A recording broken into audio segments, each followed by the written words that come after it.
Bloomberg Audio Studios. Podcasts, radio, news.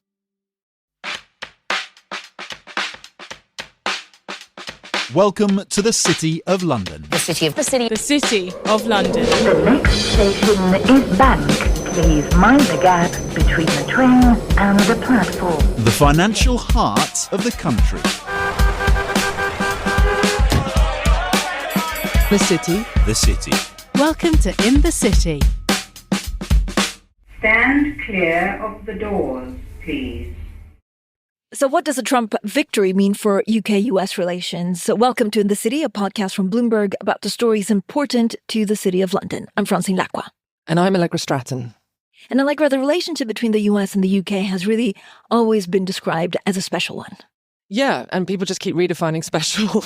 It's like sometimes it's shoulder to shoulder, sometimes it's Blair and Bush with hands in pockets. And so we have this new special relationship, Allegra, in the hands of Donald Trump and Prime Minister Keir Starmer. They have to redefine it for yet another generation. It's going to be very, very challenging for Keir Starmer. His team have made big efforts to reach out to Trump's team. Let's see how they now work in practice, but I think you have to credit them with the attempt. I would not get too head up on the 100 Labour activists going over to America to campaign. I think it was ill-advised, but it's happened. I think now the question is how the UK navigates the threat of tariffs. Yeah, I think it's undeniable, Allegra, that the UK probably needs the US, some kind of special relationship. So how could this new relationship change given the new leadership on both sides of the Atlantic? That's the question we'll try to address on today's show. And we're lucky enough to be joined by Sir Nigel Sheinwald. He has served as foreign policy and defense advisor to the Prime Minister from 2003 to 2007. And then he became the UK ambassador to the US from 2007 to 2012. Ambassador Sheinwald, thank you so much for joining us. I mean, it's a pretty extraordinary political comeback, probably the biggest surprise in recent history. What do you attribute that to? Well, he has an amazing campaigning style and record now, and feeds into this selfishness and insularity in many publics around the developed world since the recession, and probably enhanced by COVID and fanned by social media. So it's a different political and media world from the one, and we haven't completely adjusted to that reality. We see a version of it here in Europe, here in Britain and elsewhere in Western Europe. And it's true that in Europe, unlike in 2016, there are a few countries where the dominant party is on the populist right. So things have changed. Europe is still in a different position where the traditional right is still mostly in charge, or traditional left parties. This is a wake-up call to everyone in the center of democratic politics. But is this really a love of Trump policies, maybe going also towards more masculine traits for the young white, but even Latino and black voters? Or is it a repudiation of the Harris message, especially in these northern industrial states known as the Blue Wall? I think it shows that the economic and social issues trump the political ones for the time being. So among Democrat voters, the issue of democracy and the future of democracy clearly was a big issue. That doesn't seem to have been a big issue for the rest of the public. So the fact for me that the Democrats, lost on the economy and lost big on the economy and weren't able to make more of the fact that the US economy is recovering and is in many cases now and in the future in a very strong position, something we in Europe rather envy. I think that ultimately is what lost in the race, and the fact that immigration was never a subject on which the Democrats were trying to be competitive because of personal weakness on that subject, and because the Trump and the Republicans had bagged that as an issue. I'm reluctant to go into the detail of male voters and all the rest of it. I don't know, but that will hold up in the end. I'm sure there's something in all of that. But I go back to fundamentals that Kamala Harris, as a campaigner, did much better this time than in 2020. But she's not a star performer, and there are weaknesses in her offering to the public, which meant that there was a sort of limit to how far she could go.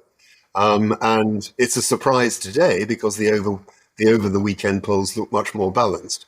But this time last week, I think most people were looking at this sort of victory for Trump, although not in the popular vote. I think that's the big surprise, that he came through so strongly across the country. I mean, you're right, Nigel. The inquest is already starting on the Democrat side. Some people this morning saying this is more difficult for them to process and digest than the Clinton loss. It is similar in terms of these questions around, is America ready for a female president and so on, questions we can't answer or hope to answer right now. But what's your sense of whether there was anything they could do up against Trump? I think the best chance would have been Biden doing what he hinted he would do in 2020, and that is making clear halfway through his term that he wasn't going to stand again, and having a genuine competition among Democrats for who might come through. And I don't think it's necessarily the case that Kamala Harris would have done. I mean, it was a done deal in July. The only way to salvage the situation in July was to put his vice president up front. But plainly there are others, themselves largely untested on the biggest stage, who might have come through and developed a rapport with the American people, been able to deal with Trump. But I repeat, he's clearly exceptionally difficult to deal with on the campaign trail. And what's extraordinary this time is more what has happened in between. And if you go from the 6th of January to today, that's the issue which confounds Europeans and many others around the world. And that's why people are feeling it is more challenging to the Democrat mindset than the Hillary Clinton loss, because then it was, well, shucks, what are you going to do? You're up against a famous TV presenter. He's so fresh and direct and all of this. Whereas now it's he has been in court as much as he's been on the campaign trail, and yet still this clear victory.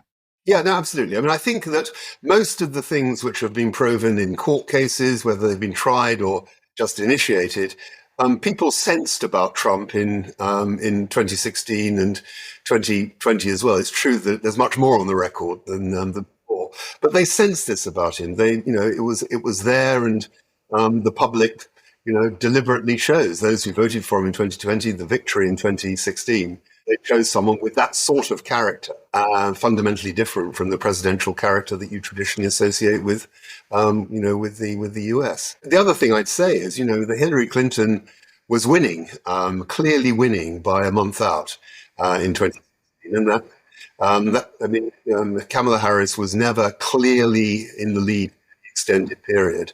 She was always coming from behind. Nigel, what does this all mean for allies of the U.S.? So again, because Donald Trump will have a Senate majority, he'll probably easily clear his nominees for the cabinet, for the Fed.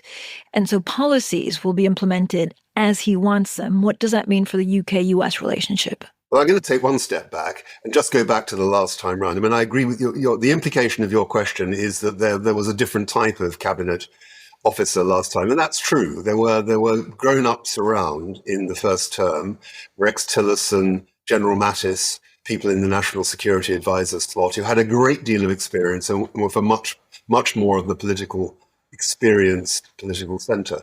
Fair enough. But when it came to the big decisions, they didn't actually get Trump to change his views. Even his daughter didn't get him to change his views on climate. He went ahead with his recognition of Jerusalem. He got out of the Iran deal. His confrontational stance on many issues and denigration of many European leaders and of NATO. That all went on. Admittedly, he didn't leave NATO, and we certainly hope that's going to be the case for the future. That will be a battle for the months ahead.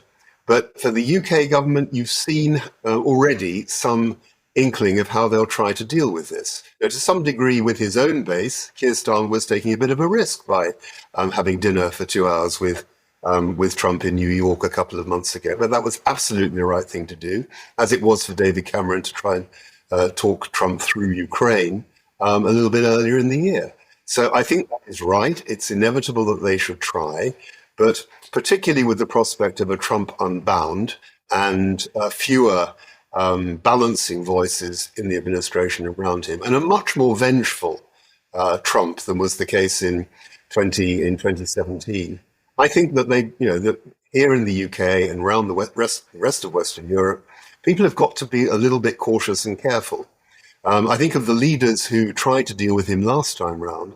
The one who emerged with the greatest credit was Angela Merkel. She wasn't openly hostile, but she just stepped back a bit and said, look, I'm not going to play the game of bromance. So I think an element of distance is correct, working out our own interests. And the big fundamental issue for the UK, I think, is accelerating our reset with Europe. There are some political constraints on that, inevitably, after the Brexit decision 8 years or so ago. But that, I think, is where he's going to put, Keir Starmer needs to put his foot on the accelerator, and particularly in the defence and security area, really work much more closely with the other Europeans. You talked eloquently about the diplomacy and the politics, but what about the economics? I mean, this morning feels to me like a very expensive morning for the UK, because you've got, we had a budget last week and the Chancellor, hasn't got much headroom. And yet we now know that we are more likely to have tariffs. Of course, the exact nature of them is now, to be seen. But that will be expensive for the UK unless we're very lucky. And then secondly, Donald Trump, will want an increase in defence spending. And I don't see that they've got the space to be able to do that increase. Well, they're going to try and do some increase in defence spending. George Robertson, as you know, is doing this defence review, which will be published early next year. And it's inconceivable that he won't recommend some form of defence. They've hinted at trying to do a little bit more already in the in last week's budget. I agree, it's a hugely constrained area, and with so many other demands which are higher on people's agendas, health and education and all the rest of it, that is going to be a scrap inside government. Of course, defence spending by comparison with the other big demands on public services, is a more manageable entity. But I agree with your fundamental point. But the UK already is spending about 2.5% of GDP on defence. So we're not the ones most in the American spotlight. And I agree with you on tariffs. Obviously, I think he will pick and choose on tariffs. He will try and divide and rule and cause a great deal of disunity and trouble within the European pack. I don't know whether we would therefore be given a little bit more leeway. I just don't know. I agree with you that the net result of any tariffs is going to be bad actually for both sides. It'll be bad for the American consumer and the American public as well as for us.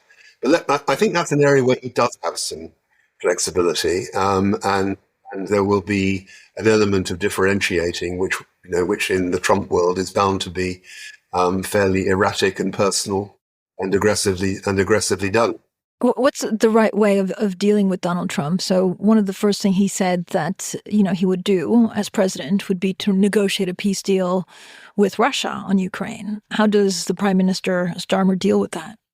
Well, I think the broad answer to the question is respectfully, and working out how to argue these cases according to American interests as well as our own. You've got to present it to him as being not just a sort of European morally better choice, but as having a positive impact on American interests. And I think you can explain that no one is against ultimately doing a deal which ends the war. But I think he'll find that any sort of balanced deal is going to be very difficult with the Ukrainians. We all know that. But I'm not sure that he's correctly calculated, if he thinks he can do it in a day, what the Russian will be, because there's no sign that for Putin anything other than abject surrender by Ukraine is on the cards in terms of his own political position. And I think, Keir Starmer and others will have to explain to Donald Trump, and I'm sure there'll be lots of people in the US too, explain to him just how toxic that would be for American positions and reputations, whether or not they want to be a leading player in the future NATO or whatever. But I think it will just affect his leadership position in the world, which I think in a sort of way he wants. He wants to have it both ways. He doesn't want to have people saying, we don't care about you, you're not a leader. He likes the attention, likes to be deferred to. And I think we've got to try our best to do two things. Number one, increase the European contribution to NATO and to Ukraine. Assume even more of the leadership. Actually, it's about half and half today. It's not all America. So we need to do more of that. But at the same time, keep America in the game for the long run. And if they are negotiating with Russia, do it in conjunction with NATO allies and with Ukraine, above all with Ukraine itself. and try and work out the way through a genuinely acceptable deal in terms which Trump himself might understand and warm to. I mean, Nigel, with your diplomatic ambassadorial hat on, people have been saying the first press conference between a convicted president, if that's sort of a way to put it, but the Starmer Prime Minister, who used to be in charge of the CPS, standing shoulder to shoulder with Donald Trump at a press conference. We don't know when it will happen. It may not be for a very long time, but it will come. The journalists on that day will have a field day sort of trying to point up the differences in disposition and character and so on. But do you think there is a credible special relationship? Do you think, there is a Prime Minister Starmer making himself, if not genuine friend of President Trump, then useful? I think useful, yes. I think it's unlikely to be a genuine friend of Donald Trump. I don't think Boris Johnson was that. No, it was a complicated relationship, Boris but it was close, and I think that that there's every chance that Keir Starmer will be listened to. He's going to be in power for 5 years. He's in a very stable position himself. He's not of the same political persuasion as Trump by any means, but I think he's a centrist. And I don't see any reason why they shouldn't have a good working relationship. When the term special relationship is used, it's supposed to mean more than that. It's supposed to mean that each side sort of picks up the phone on a regular basis, that there's an underlying rapport on values and the sort of worldview. That's much more difficult with Trump. In any case, I would say the specialness of the special relationship historically has been waning from its heyday under Churchill all those years ago. And Brexit has changed it. Brexit has made the UK a less consequential ally for the United States because we're less able to perform that bridging role. So things are changing anyway in the overall relationship, regardless of the personalities. Allegra, it's very difficult, I guess, to think about the special relationship. If we start by saying that Donald Trump wants only loyalists in the cabinet, you wonder whether his allies need to also be 100% loyal to the Trump policies and the Trump agenda.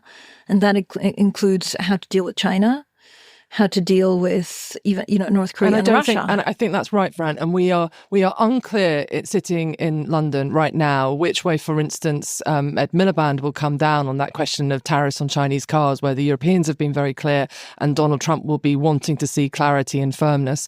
I think for me, clearly, remember it wasn't long ago when President-elect Trump, then candidate Trump, was, he understands politics and power. And as you say, Nigel, he could see that Keir Starmer had got a thumping majority. So lots and lots. But I think that the wrinkle for me is if you look at the fights that are there, forget about the 100 Labour activists going over to the States in the war over the battle, the legal battle about whether that was fair or not.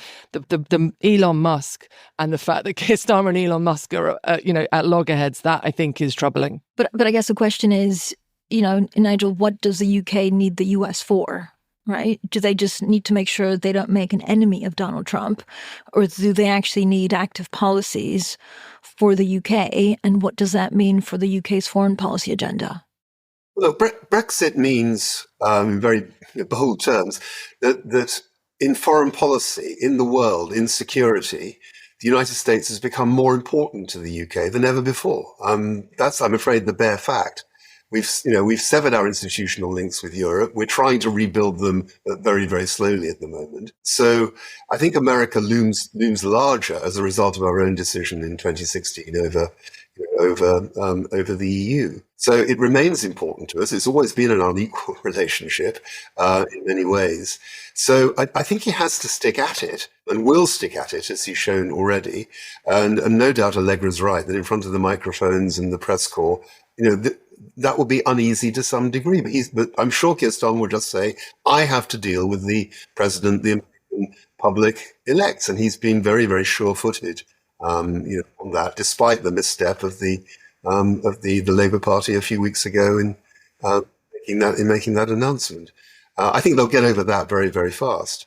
But operationally, it does depend a bit on who the the cabinet members are. The relationships down the line with the Foreign Secretary, the Foreign Office, Treasury, and all the rest of it. And that may be much more difficult with the sort of people that Trump may put in to these roles.